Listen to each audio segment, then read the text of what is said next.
मनसा सेवा यानी विचारों और वाइब्रेशन से की जाने वाली सेवा। अक्सर हम इसे बस पॉजिटिव थिंकिंग या कोई रहस्यमयी अवधारणा मान लेते हैं, है ना?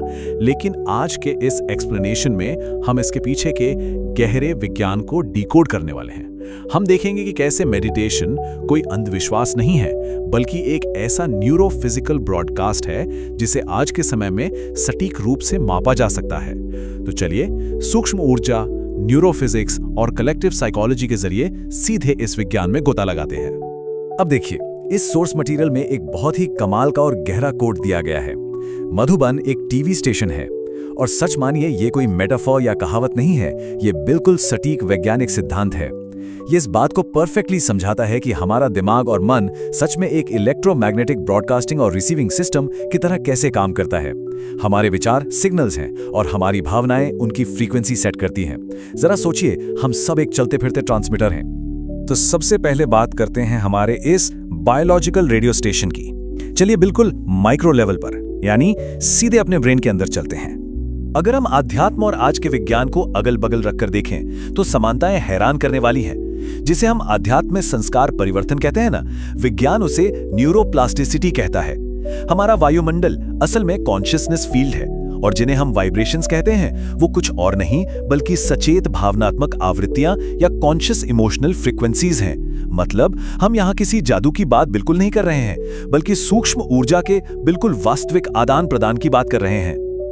और ये पूरी ऊर्जा शुरू होती है हमारे ब्रेन वेव से। न्यूरोसाइंस ने हमें साफ दिखाया है कि जब कोई गहरे ध्यान में होता है तो उसका एक्टिव भाग दौड़ वाला जो बीटा वेव स्टेट होता है वो शांत हो जाता है और उसकी जगह ले लेता है अल्फा और थीटा कोहेरेंस। सबसे कमाल की बात, एक अनुभवी अभ्यासी के लिए ये शिफ्ट कुछ ही सेकंड्स में हो सकता है। ईईजी मशीनों में इसे साफ मापा जा सकता है कि कैसे ये एक गहरी करुणा और भावनात्मक स्थिरता पैदा करता है। ये महज एक एहसास नहीं, एक फिजिकल रियलिटी है। अब आते हैं इसके दूसरे पहलू पर, शुद्ध वाइब्रेशंस का न्यूरोसाइंस। देखते हैं कि ये हमारे मस्तिष्क की भौतिक बनावट को कैसे बदलता है। तो यहाँ एक बड़ा गेम चेंजर आता है, न्यूरोप्लास्टिसिटी। आसान भाषा में समझें तो जब हम बार बार शांति, शुभ भावना और निरअहंकारिता का अभ्यास करते हैं तो हमारे दिमाग की वायरिंग सचमुच फिजिकली बदल जाती है। इसी को तो हम अपने संस्कार या पर्सनालिटी पैटर्न बदलना कहते हैं। एक गुस्से वाले इंसान का न्यूरल पाथवे अलग होगा और एक शांत इंसान का बिल्कुल अलग रूप ले लेगा। आप अपने विचारों से अपने दिमाग को रीवायर कर रहे होते हैं। इसे ऐसे विजुलाइज कीजिए, साधारण, बिखरे हुए और अहंकार वाले विचार बिल्कुल एक कमजोर, टिमटिमाते हुए बल्ब की तरह होते हैं। ऊर्जा तो है लेकिन कोई फोकस नहीं। लेकिन जब विचार शुद्ध और स्थिर होते हैं तो वो एक लेजर बीम बन जाते हैं। उनका असर कई गुना बढ़ जाता है।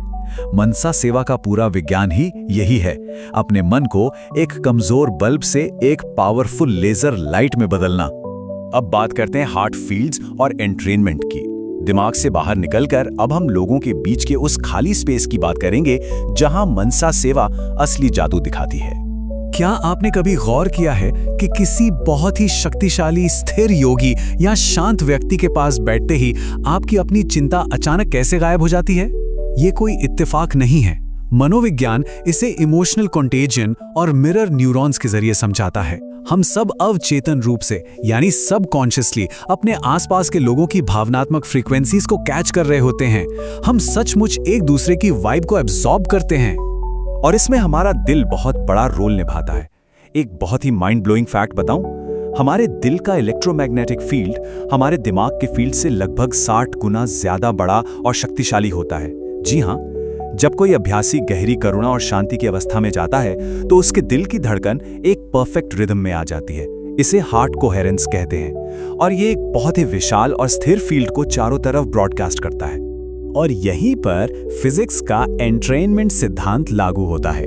इसका मतलब है कि एक बेहद शांत और कोहेरेंट मन अपने आसपास के पूरे कमरे का वायुमंडल बदल सकता है। जैसे कई पेंडुलम घड़ियां एक कमरे में रखी हों तो वो कुछ देर बाद एक ही लय में टिक टिक करने लगती हैं। बिल्कुल वैसे ही एक स्थिर और शुद्ध चेतना अपने आसपास के लोगों के नर्वस सिस्टम को अपनी शांत लय के साथ जोड़ लेती है। चलिए अब इसे एक बहुत बड़े स्केल पर देखते हैं, quantum consciousness field. Macro level पर चीजें और भी ज्यादा आकर्षक हो जाती हैं। देखिए, हमें विज्ञान के नाम पर किसी भी छद्म विज्ञान से बचना चाहिए, लेकिन मॉडर्न क्वांटम फिजिक्स के सिद्धांत कलेक्टिव कॉन्शियसनेस से बहुत गहराई से मेल खाते हैं। क्वांटम एंटेंगलमेंट और द ऑब्जर्वर इफेक्ट हमें बताते हैं कि वास्तविकता सिर्फ अलग-थलग ठोस पदार्थ नहीं है, बल्कि एक आपस में जुड़ी हुई फील्ड है। जब अध्यात्म कहता है कि हम सब आत्माएं आपस में जुड़ी हैं, तो क्वांटम फिजिक्स भी इसी इंटरकनेक्टेडनेस का समर्थन करता हुआ नजर आता है। और यही हमें हमारे अगले विषय कलेक्टिव माइंड इंजीनियरिंग तक ले जाता है। मनसा सेवा का असली मकसद सिर्फ शुभकामना भेजना नहीं है, बल्कि मानवता के लिए एक चेतना एम्पलीफायर बनना है। सोच कर देखिए, जब हजारों मन एक साथ सिंक्रोनाइज होकर शुद्धता और शांति ब्रॉडकास्ट करेंगे तो क्या होगा? चेतना का ये बदलाव अंततः समाज का बदलाव बन जाता है। ये कोई यूटोपियन फैंटेसी नहीं है, बल्कि सामूहिक मानव व्यवहार और समाज के भावनात्मक फील्ड को प्रभावी ढंग से बदलने की एक बहुत ही प्रैक्टिकल क्षमता है।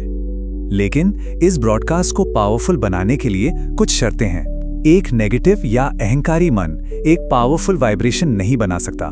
बिल्कुल असंभव है, क्योंकि अहंकार फ्रीक्वेंसी को डिस्टॉर्ट कर देता है, उसमें शोर भर देता है। दुनिया के ग्लोबल साइकी को हील करने के लिए हमें अपने मन को इंजीनियर करना होगा, पवित्रता, स्थिरता, निस्वार्थ प्रेम और रोजाना के अभ्यास से। यही वो कैरियर वेव है जो हमारे सिग्नल को बिना किसी रुकावट के दुनिया तक ले जाती है। तो इन सब ब्रह्मांडीय बातों को हम प्रैक्टिकली कैसे इस्तेमाल करें? चलिए इस वैज्ञानिक विधि या प्रोटोकॉल को डिकोड करते हैं, जिसे हम अपनी जिंदगी में लागू कर सकते हैं। ये कॉन्शियसनेस इंजीनियरिंग प्रोटोकॉल एक बहुत ही क्रमिक और सटीक विधि है। सबसे पहले अपने नर्वस सिस्टम को रिलैक्स कीजिए, अल्फा थीटा स्टेट में आइए और खुद को एक शुद्ध प्रकाश चेतना के रूप में महसूस कीजिए। दूसरा स्टेप है शांति के उस सर्वोच्च स्रोत से जुड़कर हार्ट कोहेरेंस बनाना। फिर दुनिया के लिए छोटे लेकिन बेहद पावरफुल और कल्याणकारी विचार क्रिएट कीजिए। उन्हें पूरी भावना के साथ विजुअलाइज कीजिए ताकि न्यूरल इंपैक्ट मैक्सिमम हो। और फिर बिना किसी जबरदस्ती के उस वाइब्रेशन को एक फूल की खुशबू की तरह फैलने दीजिए। और सबसे जरूरी बात, जब आप बातचीत कर रहे हो या काम कर रहे हो, तब भी इस शांत स्टेट को मेंटेन रखिए। इन कदमों से मन वैश्विक उत्थान का एक शानदार टूल बन जाता है। और ये सब हमें एक बहुत ही गहरे निष्कर्ष पर लाकर खड़ा कर देता है। विचार भावनाएं बनाते हैं, भावनाएं हमारे व्यवहार को जन्म देती हैं, और हमारा व्यवहार ही तो समाज बनाता है। हमारा हर एक छोटा सा विचार हमारी अपनी बायोलॉजी को, हमारी सोशल इंटरैक्शन को और अंततः पूरी मानव सभ्यता को आकार दे रहा है। यह हमें हमारी अपनी आंतरिक दुनिया की अपार जिम्मेदारी का एहसास कराता है। तो अपने आप से ये सवाल जरूर पूछेगा, इस वक्त इसी पल आपका मन कौन सी फ्रीक्वेंसी ब्रॉडकास्ट कर रहा है? क्योंकि याद रखिए, जो हम ब्रॉडकास्ट करेंगे वही हमारी दुनिया बनेगी।